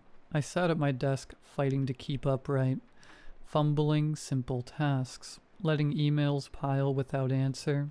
By midday, my supervisor frowned and then sighed. "You're no good to us half asleep. Go home. Get some rest." I didn't argue, but I didn't really want to go home either. I tried going to a nearby cafe, 2 blocks over from my office. It was there that my mind finally got some reprieve.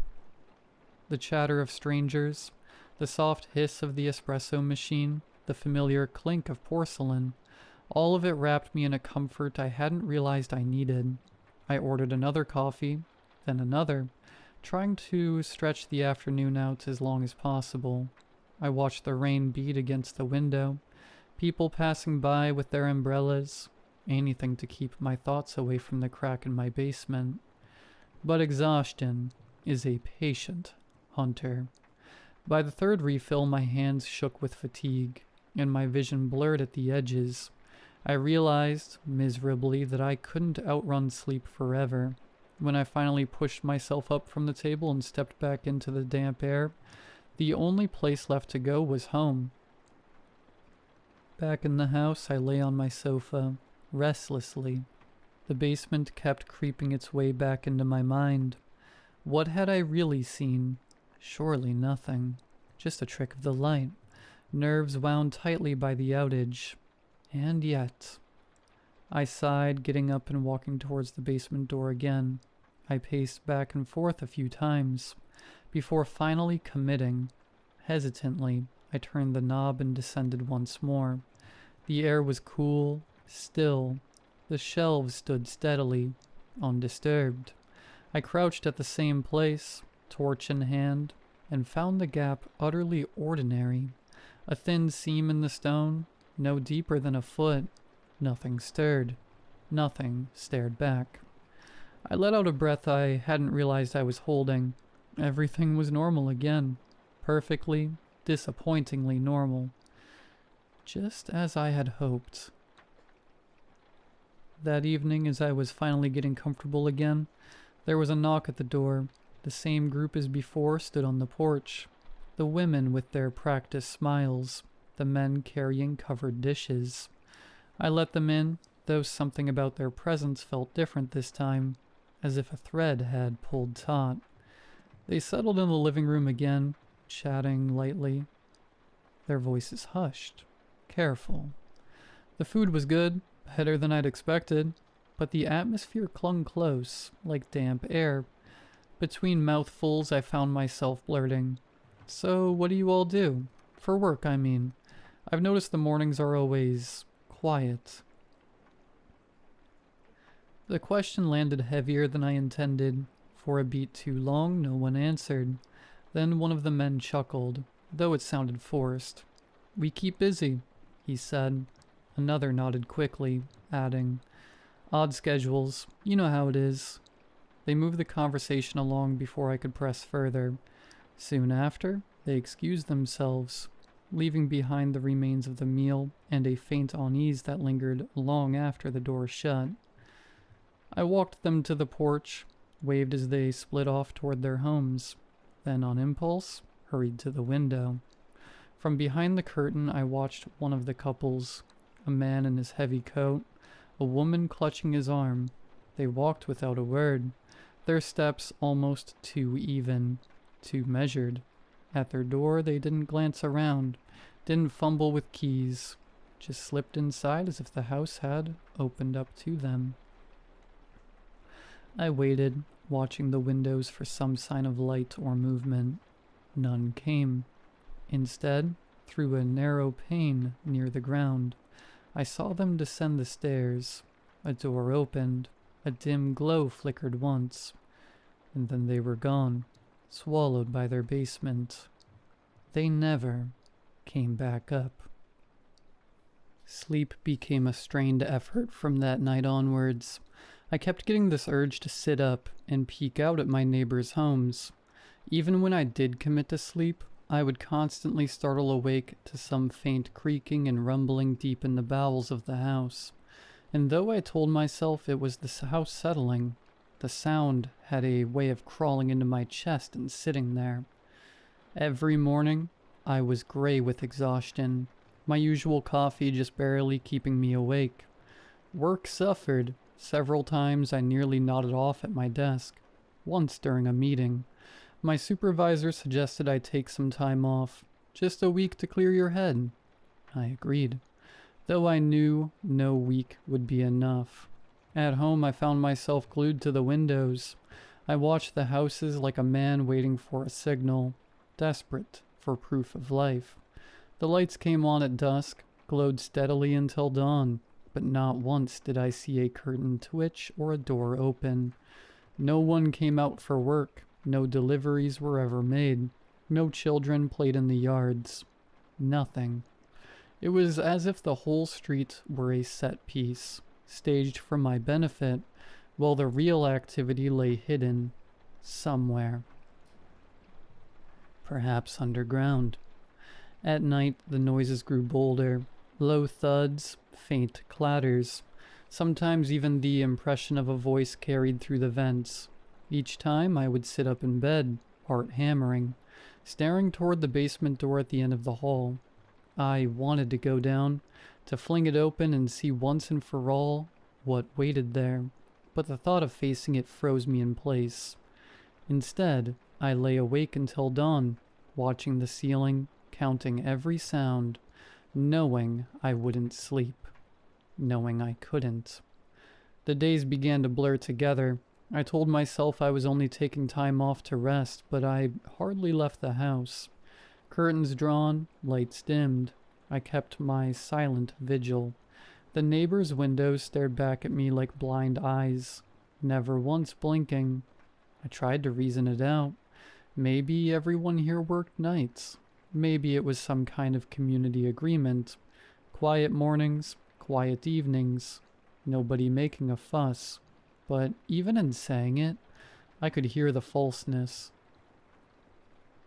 I knew what I had seen, or rather, what I hadn't. I knew the sounds beneath my house weren't just figments of my imagination.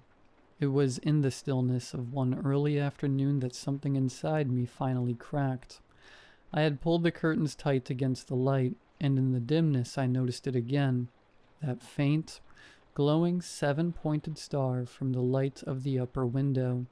I'd always thought it charming. Once.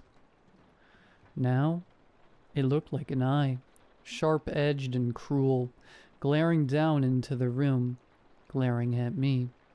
The living room, too, felt different, the way the crooked walls leaned in on me, threateningly, conspiring to press the room shut. The ceiling beams that once caught light like beads on a string pressed down heavily, the joints knotting together in sharp, unnatural angles. Less a pattern, but a snare, a geometry that tried to bind me inside it, closing tighter the longer I stared. And then I saw them again in the dimness, the red specks, tiny pinpricks, barely visible in the darkened corners. One above the archway, another tucked near the ceiling vent, another staring from the hallway like a burning insect. I held my breath. Suddenly, certain I was not alone, I rose, slow as if my movements were being watched, and turned toward the nearest light. It was no trick of exhaustion this time. Leaning closer, I saw, nestled in the tangle of a small potted plant, the faint glassy bulge of a lens.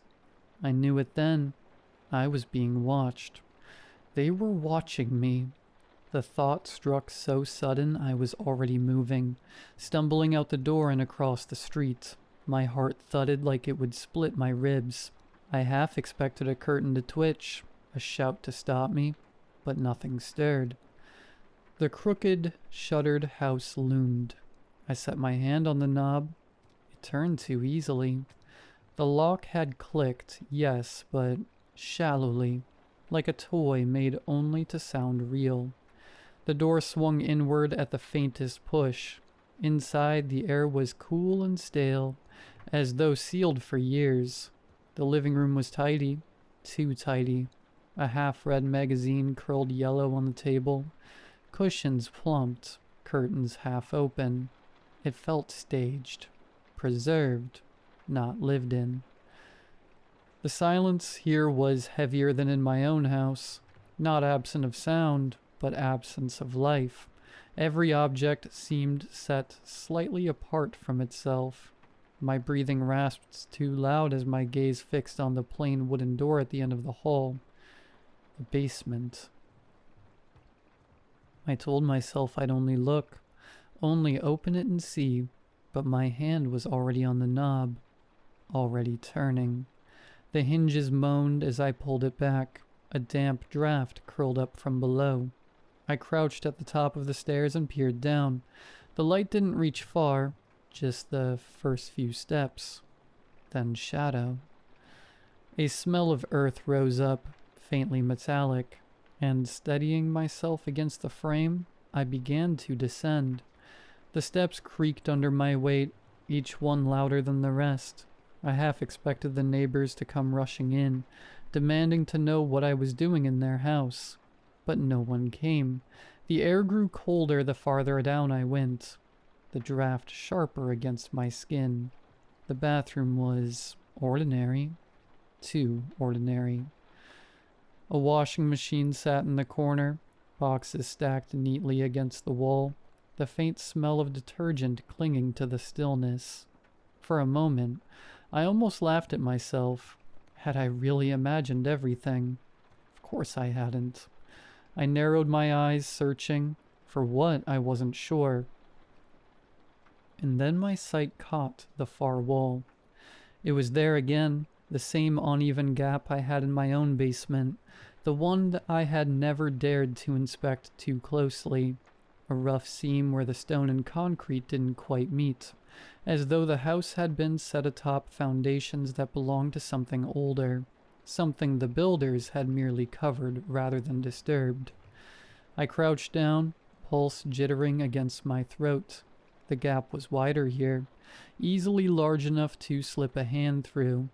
A breath of cold air pulsed from within, damp and insistent, carrying with it the faintest murmur, so faint I couldn't be sure if it was a sound at all, or merely the suggestion of it, shaped by the stone. I should have turned back. Instead, I pressed my palms against the jagged edges, and the wall shifted. Not much, just enough. Plaster sloughed away in sodden flakes, and beyond it lay a blackness so absolute it seemed to drink the light from the basement. I don't know what drove me then, exhaustion, obsession, or some older compulsion seeping out through the crack. Perhaps only the need for finality, the need to force the silence to speak. Whatever it was, I pushed myself forward, scraping through until my shoulders cleared, then my hips, then the soles of my shoes, and I was inside. The air was clammy, mineral heavy, pressing against my lungs. My flashlight shivered over raw stone, catching on lines that didn't look accidental, rather smooth as if worn down by endless repetition. This was a passage. A tunnel sloped downward at once, a crude incline spiraling into earth. My shoes scraped loose gravel that hissed downslope ahead of me. I hesitated, but the silence behind me felt heavier than what waited below. So I descended. The air changed as I went. Cooler, yes, but laden too, as if with centuries of dust ground too fine to ever settle. Each breath tasted metallic, faintly briny, as though seawater had long ago seeped into the rock and lingered still. A sound began to emerge. Not voices, not exactly. More like the collected breath of many people whispering just at the threshold of hearing, not rising or falling, but merging into a single tide pull of sound. I froze, straining to distinguish words. None came, only the endless susurrus, like waves sucking at shingle, patient and eternal. Every few steps I looked back. The pale rectangle of the basement was shrinking, already no more than a warped glimmer. My stomach clenched. If that wall sealed itself again, if it had ever been a wall at all, then no one would ever know I was down here. Still, I kept walking. I followed the whispering. The passage twisted illogically, curving left, plunging downward, rising again. My sense of distance unraveled. I could not tell whether I had gone 50 feet or 500. The air was cooler still, carrying the musk of confinement, a scent like bodies packed too close together in the dark, though none were there. Then at the precipice of nausea and misdirection, I noticed it, a hairline crack in the tunnel wall, faintly familiar. I leaned closer, pressing my eye against it, and my heart lurched. On the other side of the thin veil of earth was a room I knew too well. The bare concrete floor, the slant of the steps, the jumble of paint cans in the corner. My basement. The whispers swelled as if pleased by my recognition. For a mad instant, I felt like they were urging me onward, coaxing me deeper into the labyrinth that stitched neighbor to neighbor, home to home, until perhaps the whole street was webbed together in a single buried artery. Following the noises, I eventually squeezed through a narrow cleft in the stone, the rough edges rasping my shoulders and peeling cloth from my sleeves, finding myself in a vast chamber. The air hit me like damp wool, heavy, wet, and sour with the layered stench of decay.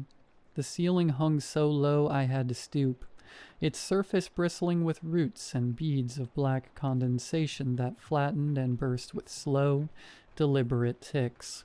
Candles jammed into fissures spat and wept down their stubs, their glow smeared and multiplied in the sweat of the stone. Shadows leaned unnaturally long, folding and overlapping until they seemed to bend around some hidden core, as though the walls themselves recoiled from illumination.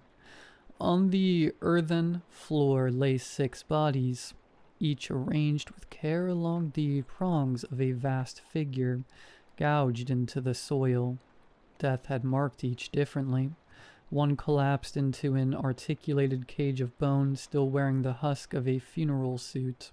Another shivered to a leathern skin that clung tight as drumhide. Another bloated with the greenish swell of half-preserved flesh. A slick of fat glistened at the jaw of one, hardened to yellow wax where it touched the dirt. The mingled odors of sweet corruption, dry mildew, and old earth rolled together into something nauseating but almost reverent, like incense turned sour. The 7th space was gaped empty, its soil churned with fresh scarring, as though impatient hands had redrawn the lines again and again, sharpening the groove to accept what must soon complete it. Then I looked up. The walls were crowded with photographs, whole families smiling stiffly on front porches, children's portraits, candid shots from kitchens and backyards. Beneath them, yellowed leases, school certificates. The utility bills were pinned in meticulous rows. One cluster of images showed a man and woman whose features matched 2 of the bodies on the ground. Another cluster matched the others. And then, farther along, I saw my own face, my parents, my siblings, my resume, copies of letters I'd written years ago. Camera feeds flickered above it all. My living room, my bedroom, my basement stairs. The pattern was undeniable. These were the former residents of my house. I shuddered to think what that meant for me. Around the chamber's edge the neighbors stood in a ring, their faces half lost in the glow, lips working in a ceaseless chant. The sound was not speech so much as grinding cadence, breath drawn ragged, consonants bitten short, syllables collapsing into one another until they became a shingle of sound that scraped their ear raw. I pressed myself against the damp, sticky wall, hardly daring to breathe. Their voices rose and fell in uneven cadence, half prayer, half conversation, like a crowd rehearsing lines from different plays. He suspects. No matter, tonight he belongs to our Lord. Then, cutting through the babble, came a tone I knew at once, calm, polished, practiced. The realtor, the same voice that had once praised crown molding and promised a house with character. Smooth, unshakable, the voice of someone who never failed to close a deal. His place has been waiting. she said, her words rounded and precise. The walls already know his name. Our Lord already knows his name. They resisted too, murmured a man, almost sheepish. They fought, said another. They wept, sighed a third, almost fond. But all children sleep in the end, as will the seventh, the realtor replied, rising above them. And when the seventh sleeps, the circle will be complete. Our Lord will breathe through his lungs. Our Lord will see through his eyes. A low murmur rippled through the circle, threads of hunger, relief, longing tangled together. He is close. He is ready. He will open the way. Silence fell, sudden and crushing, as though the air itself had been sucked from the chamber. Only the faint hiss of a candle remained. My hand slipped against a loose stone. It clattered to the floor, small, ordinary, but in that silence I exploded like a gunshot. The murmurs died. No one moved. Did you hear that? A voice whispered. The silence deepened, shivering, brittle. Then all at once every head in the circle turned, not one after another, all together, too fast, too clean, like marionettes jerked on the same string. Dozens of blank eyes, glinting in candlelight, fixed on the dark where I crouched. For a heartbeat, the whole room held its breath. Then the realtor's voice, soft as velvet, closing like a coffin lid. He is here. Adrenaline seized me like a hand on my spine. I lurched upright and bolted, some skinning my arms as I tore down the passage. Behind me came the shuffle of shoes on earth. Not frantic, not clumsy, but steady. Too steady. Dozens of feet striking in perfect unison, every step slamming the chamber like a drum beat inside my skull. Then the voices followed, slipping between the rhythm of their march like oil through cloth. "Don't run," one said, hollow and even. "We don't want you hurting yourself." "Everything will be okay," crooned another, the syllables thick and honey slow. The tunnel pressed in tighter, my vision strobing at the edges. I dropped to my knees, palms skidding on damp stone, groping for the slit of light I swore had been there. My basement, my way out. Behind me the footsteps never faltered, filling the space, filling me. Their march in my blood, now one deafening rhythm, a heartbeat not my own. I shoved a shoulder into the gap, bone grinding against rock. The stone tore at my clothes, bit into my skin. For a moment I was wedged, ribs caught, lungs clenching, the earth holding me fast. The voices drifted closer, weaving between each other like a lullaby. "Come back. You don't have to be afraid." I clawed forward, skin peeling, breath shredding in my throat. My hips caught next, and I had to twist, spine screaming, until the stone finally released me with a soundless escape. I spilled through at last, sprawling across the cold slab of my basement floor. The sting of torn flesh sharpened the air. Behind me the voices did not raise or falter. They seeped through the crack as though the wall itself were speaking, steady as a prayer. I stumbled up from the basement, clawing for balance, crashing through the kitchen and down the hall. Every breath was a rasp, every step dragging a streak of grit and blood across the floorboards. The door loomed before me, simple, familiar, absurd in its ordinariness. The frosted glass glowed faintly, a pale imitation of daylight, safety, escape, life. I seized the knob with both hands, slick with sweat and blood. It turned, yes, it turned like it always had. But when I pulled, the house answered. Clack. Not the dull, human sound of a deadbolt. No, this was sharper, metallic, hungry. A sound like teeth closing around bone. The seams along the frame shuddered. The wood moaned, fibers tightening like sinew, as if the whole house clenched at once to hold me inside. No, no, no. My own voice came back at me, ragged and unrecognizable. I rushed back to the basement door and threw the bolt, then dragged a shelf into place, books and tools crashing to the floor in a rain of useless clatter. For a moment, silence, only my pulse in my ears.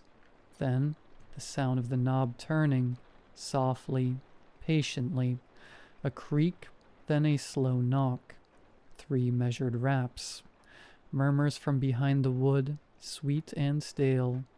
Don't lock us out. We all belong here together. Panic clawed higher in my throat. I staggered through the hall, into the kitchen, grabbing at the back door.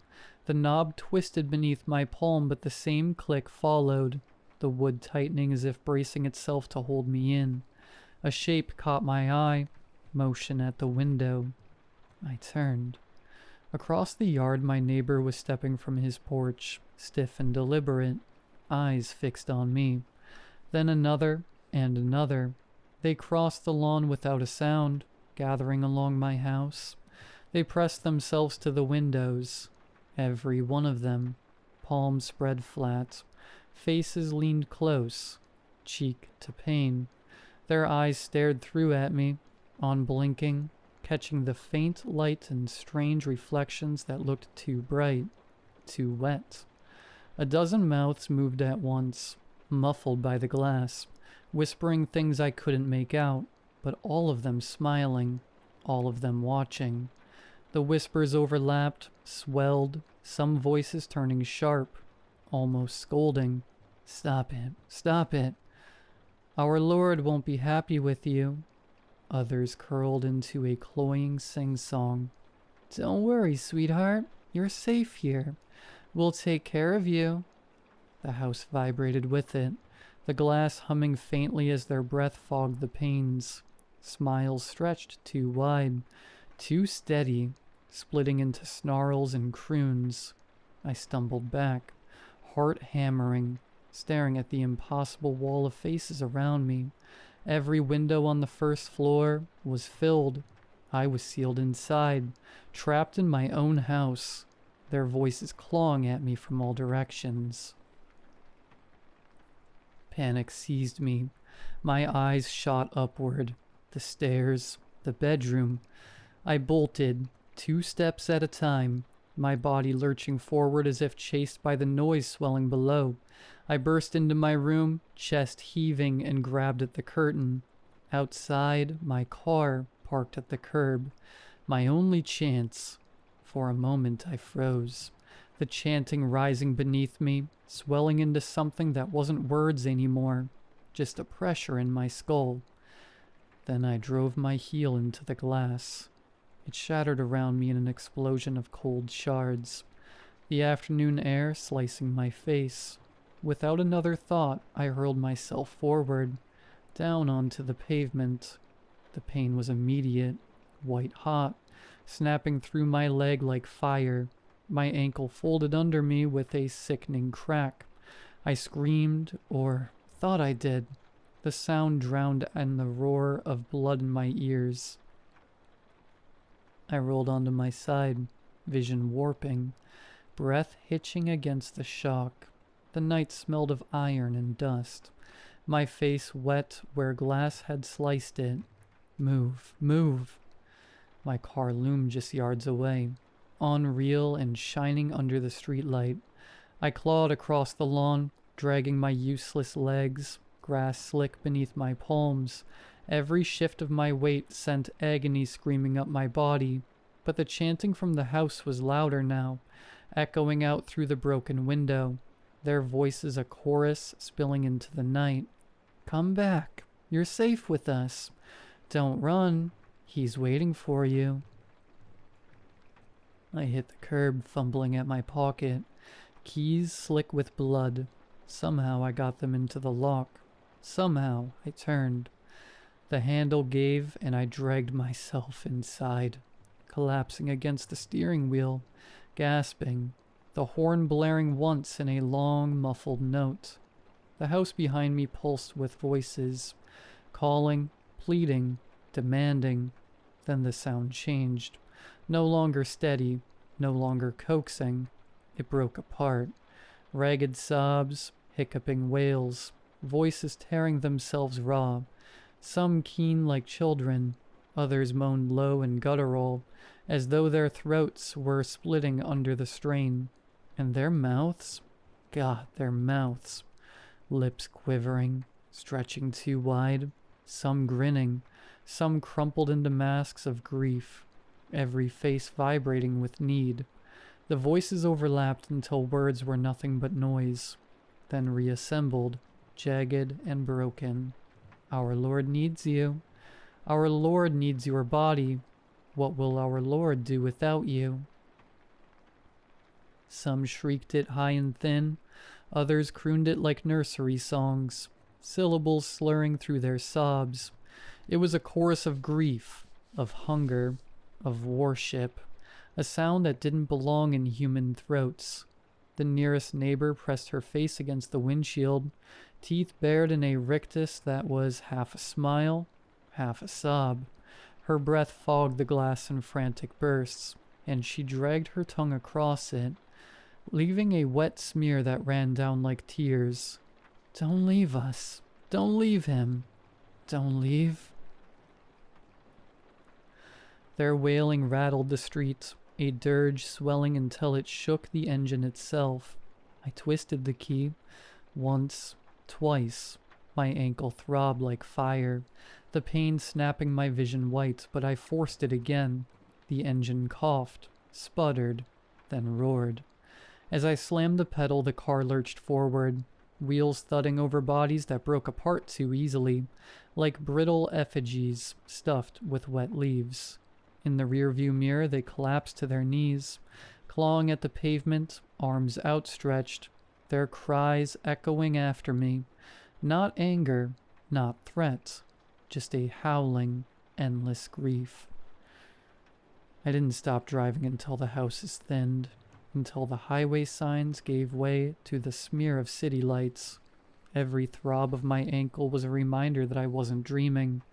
I pushed until the tank hit red and found a cheap motel off the interstate, the kind with buzzing neon and a clerk who didn't bother to look up. For 3 nights I barely slept, curtains drawn tight, TV humming low. Every time I closed my eyes, I saw the glass, the mouths, the way their palms pressed against me like the house itself was breathing. I lived off vending machine snacks and the emergency cash I'd crammed in my glove box months ago and forgotten. On the 4th morning, I couldn't stand it anymore. My leg was swollen purple, every nerve screaming, and I knew I had to tell someone, anyone. The police station was fluorescent and humming, antiseptic in a way that almost calmed me. I stood at the counter, swaying on my good foot, and when the officer asked what was wrong, the words tumbled out. There were people. They were at my house. They wouldn't let me leave. They knew my name. They said things about a lord. I think they wanted to sacrifice me to it. My voice broke. I gripped the counter, knuckles white, trying to steady my breath. The officer gave me that look, the careful, measured one they must practice for drunks and lunatics. And then my gaze shifted just for a moment to the badge on his chest, and I froze. The badge gleamed under the light, sharper than it should, every line too clear. I'd seen them before. Hell, maybe this one had always been like that, but looking at it now, it seemed wrong, too perfect, too deliberate, each point cutting the air like a blade. Was it? My throat closed. I forced the words out. Was it always a 7-pointed star?